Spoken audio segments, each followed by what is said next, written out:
Good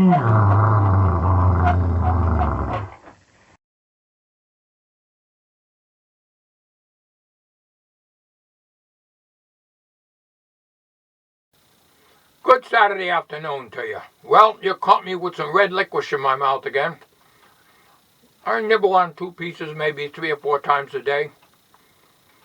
I know it's candy, but you know, I can't find the black licorice we used to have when we were kids. They look like an oversized ZD, short. They had a hole to them, you know.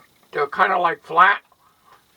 Can't find them anywhere. Not that I want to start eating that stuff, but I kind of miss the black licorice. Not all of it's good. This came from the dollar store.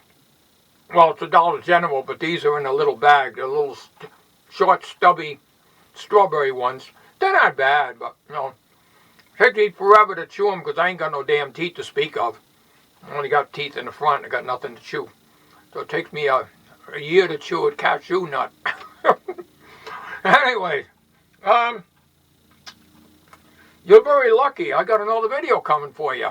I don't know if you're going to like it. I'm cleaning up the bench here. And I was about ready to go see my buddy Mike and see if he can calibrate my HP. I don't know the number of it offhand now. Let me get my spectacle over here. 2831A.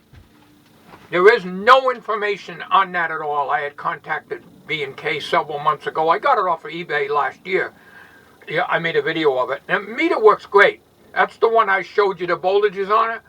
But I was getting high readings on the low ohm scale. It always was that way. And I was about ready to run it through its paces again, which I did actually, and bring it out to the pizza house tonight. My buddy Mike maybe would calibrate it for me. There's about 15 adjustments in there, and I don't see any for the low ohms range, because when you clip the leads together, it reads 1.5 ohms. So, come to find out, it's the damn leads. So, but it is reading off on AC volts. Under 50 volts, it's way off. I ran it on the Variac here with the digital meter that's in the Variac and also my Fluke 73. They both jive, but the HP reads, when it gets about under 50 volts, it starts reading low. So there is a problem with the AC. The DC scale is right on. I ran it through the Sprague T05 all the way up to the top, from the bottom all the way up to the top, and I even use my regulated 0 to 18.5 volt power supply, and it reads right on with the Fluke 73 and the meters here. So DC volts, this HP reads perfect. So these are leads that I got from eBay on, China, and they feel heavy. When I put these leads in and I short the leads out, I'm reading 1.5 ohms on the low ohm scale. So I'm reading 2.5 ohms on a 1 ohm 1% resistor. So I was blaming the meter, and I had it open, and I was going around in there looking for the low ohms 0 adjust, and there apparently isn't any. But as I said, there is no manual on that particular model. I contacted HP a couple months ago, and they don't support that anymore. They have no literature. You can't even get a user's manual on it. So I got it for like $30 on eBay, and I'm very happy with the meter. It's got a good bright display. But these leads are what the problem is. By the way, I'm using that homemade mount that I built to hold my Kodak PlayTouch. So let me go show you over here what I am trying to explain to you. All right, I'm on the macro on these Kodak PlayTouch. These are the leads that came with this meter. And I got them shorted together, and it's reading 1/10 of an ohm. That's not a problem. What is the problem is the eBay leads. I'm going slow here so you don't get motion sickness. These are the eBay leads. They don't fit all that tight in here either. All right. Hang on a minute. I'm going to clip these together here. All right, I got these leads clipped together. I'm reading 1.5 ohms. So all my readings on this meter, as a matter of fact, I made a list up of what this thing does and does not do, but so I can bring it to Mike. And I even picked out some precision resistors. These are the marked values, and I put them in onto my Fluke 73, and they read. That's nice. I'm reading upside down. That's what happens when you can't see. So here's the 1 ohm. On the Fluke 73, it reads very, very, very close to the 1 ohm. That's 1%. This is 5%, 4.7 ohms. This is 100 ohms at, I can't see that. I can't see that. 1%, I think, yeah. The blue ones are 1%. And 490 ohms, 470. I can't read that. I have to have my glasses on, and I never think of it. But anyways, all right, now it's down to 1.4 ohms. But so what I was getting is all these errors going up until I got over 1,000. Then the error cost wasn't so bad. So in other words, the high resistance, it read okay. So anything usually below 1,000 ohms, I would read a little high compared to my Fluke 73, which is my good old standby meter that I've had for many, many, many, many years. So these leads I've got from eBay. When I first started up my shop, I needed some clip leads for my test equipment. And I used to use these on my ICO 950. And when I put these leads in here, charge up a capacitor, very carefully pull these binding posts out of here with the full 450 volts on it, and short these together, I would get hardly any pop at all. In other words, there's a lot of resistance in this wire. But look at this wire, the insulation is relatively thick compared to the original wires that came with the meter. There's a little bit thinner. But obviously, the conductors in here are a lot heavier. So I was blaming this meter for reading 1.5 ohms with the leads clipped together, and I was going into the meter. This morning when I came out here, I said, let me try this damn thing again. So I have a 1 ohm, I think it's 5%, 1% of 5% resistor. And I stuck it directly into here. Try to hold it in there. There it is. Of course, I'm not holding it so I can make good contact. Yeah. 1 ohm. So she's reading right on. All right, I got these cheap Chinese leads that I got off of eBay. Like I say, when I first started out in my shop, these are the ones when I shorted the leads together, reads 1.5 ohms. Well, here's the 1 ohm resistor reading 2.5 ohms. So I've got a resistance of 1.5 ohms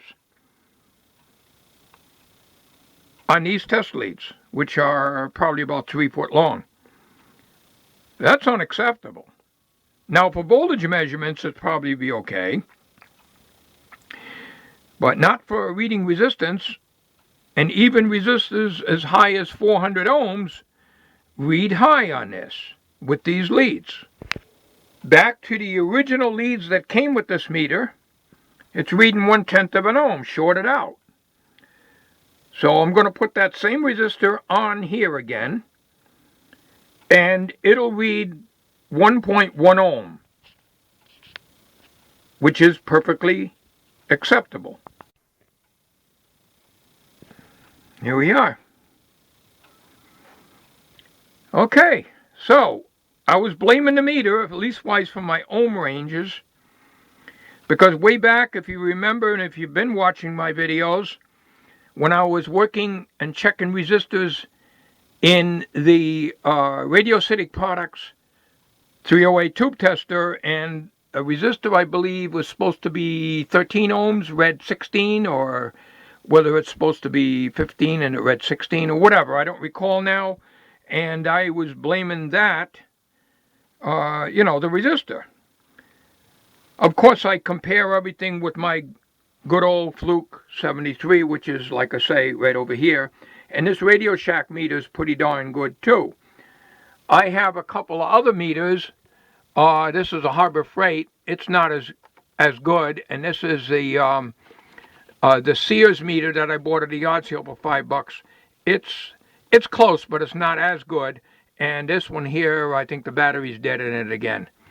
These are the type of meters where you hold the button down to turn it on, and you hold it down again to turn it off. So it's drawing current all the time out of the battery. Whereas the Fluke 73, you flip the switch and turn it off. And I'm not sure about this one, but the battery's good in it anyways. So here we are, reading right where it's supposed to read, as far as resistance is concerned.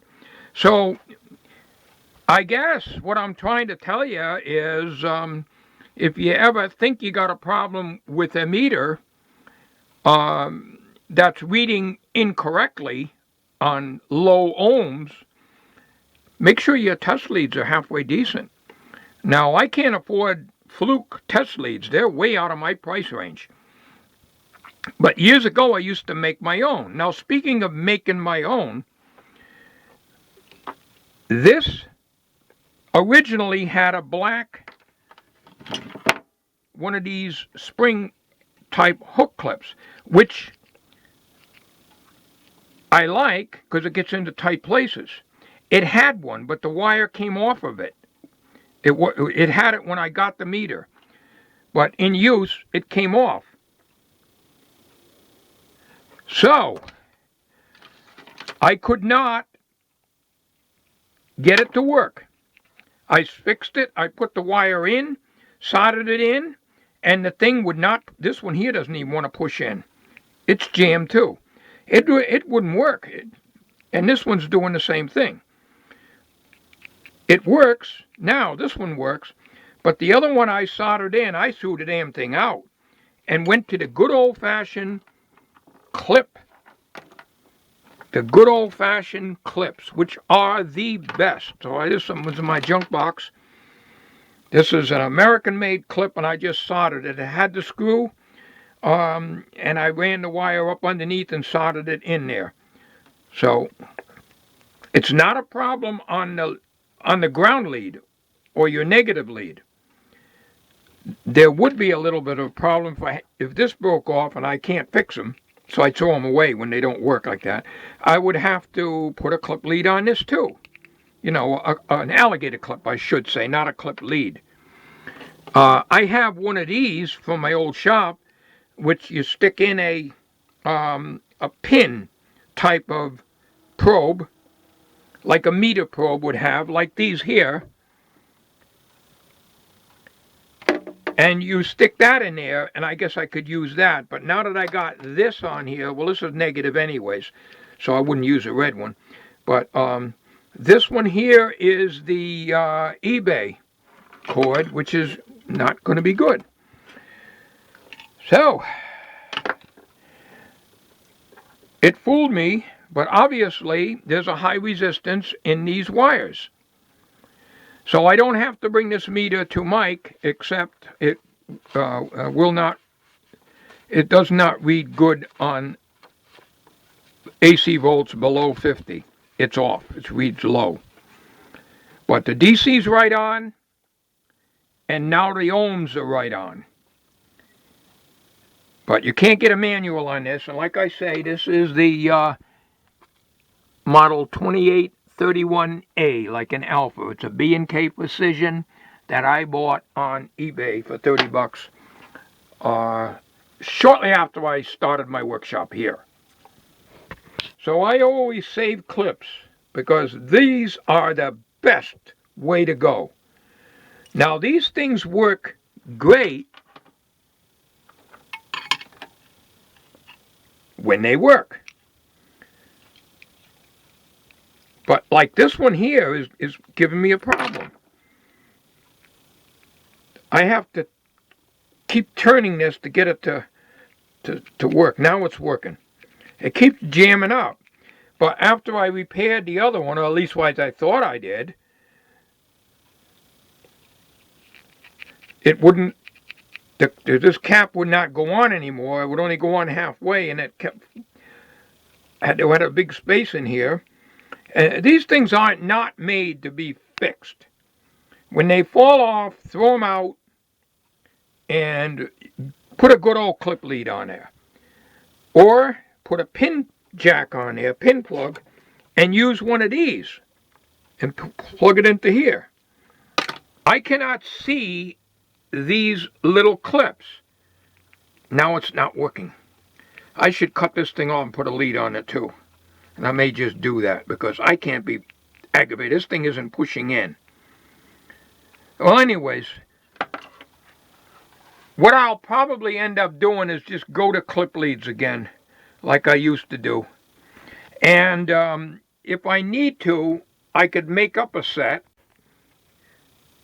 by using these clips here from the cheap wires I get from Harbor Freight. As these things get used, like way back in the 60s and the 70s, I used to buy these things from Radio Shack, and the ends are always coming off. So I'd have all these things hanging up in the shop because they're too damn, well, even then I had a hard time putting them on. So I'd have all these clip leads, and the ends kept falling off on me. So I'd go and buy the bigger ones like this, but they're bigger clips.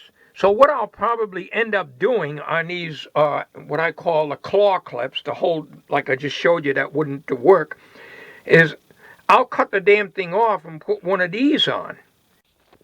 Here's one that fell off just the other day. So what I do is I hang them up, I just stick them on like that, and eventually I'll get around to them. I get enough of them and I'll try to repair them. But you know, I probably won't repair them. The wires are awful thin. I'll probably use one of these. So I'll be using one of those clips, and I'll cut this damn thing off and put that in its place because it's not working. Now it's working. It keeps stopping. It's jamming up in here, and I did not take this apart. This was a problem when I got it came with the meter. These are cheap leads also, but at least they read 1/10 of an ohm when they're shorted together. Whereas the eBay one, which looks better made, the resistance of the wire is very high. All right, I found the other lead. These are the good old-fashioned type. Now that's 1.1 ohms.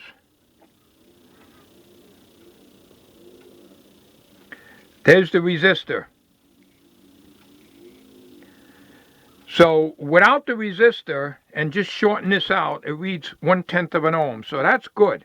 So these are the good ones. These are the ones that are made really well. These did not come with the meter. These I had from my old workshop. Now, anybody know where I can get some leads without paying an arm and a leg? I mean, I don't mind buying new old stock or even old leads as long as they're good quality. I'm not going to worry about these clips here. You know, I'm not working on stuff that's too small anyways. You know, if you're working on solid state, transistor stuff, and this is jammed again, then you'd want to use these. I'll just use the good old clip leads. As big as they are, at least the damn things don't have a high resistance. So that's it. Thank you for watching. You have a good day.